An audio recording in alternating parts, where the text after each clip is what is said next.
In the windswept plains of Mongolia, around the year 1162, a boy was born with blood in his veins and steel in his eyes. His name was Temujin.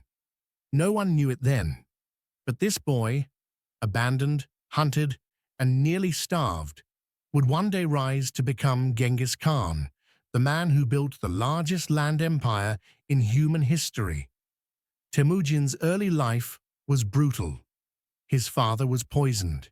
His family was cast out, left to survive in the frozen wilderness. He hunted for food, fought for survival, and most importantly, he learned.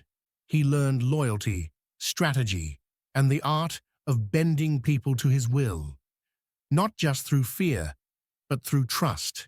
He united the warring Mongol tribes, not just by conquering them, but by offering something rare: merit. He promoted warriors based on skill, not bloodline. If you could fight, you rose. If you were smart, he listened. In 1206, the tribes crowned him Genghis Khan, universal ruler. And then, the world began to tremble.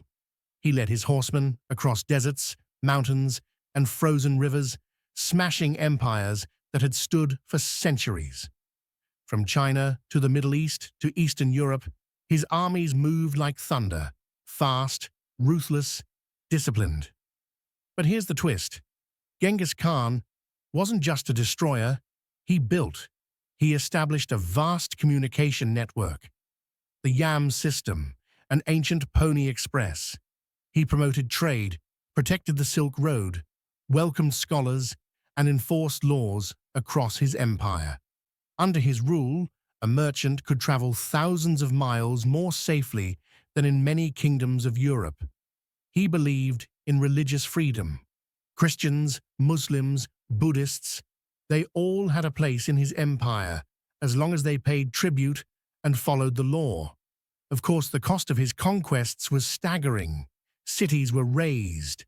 Millions died. His name still echoes as both visionary and terror.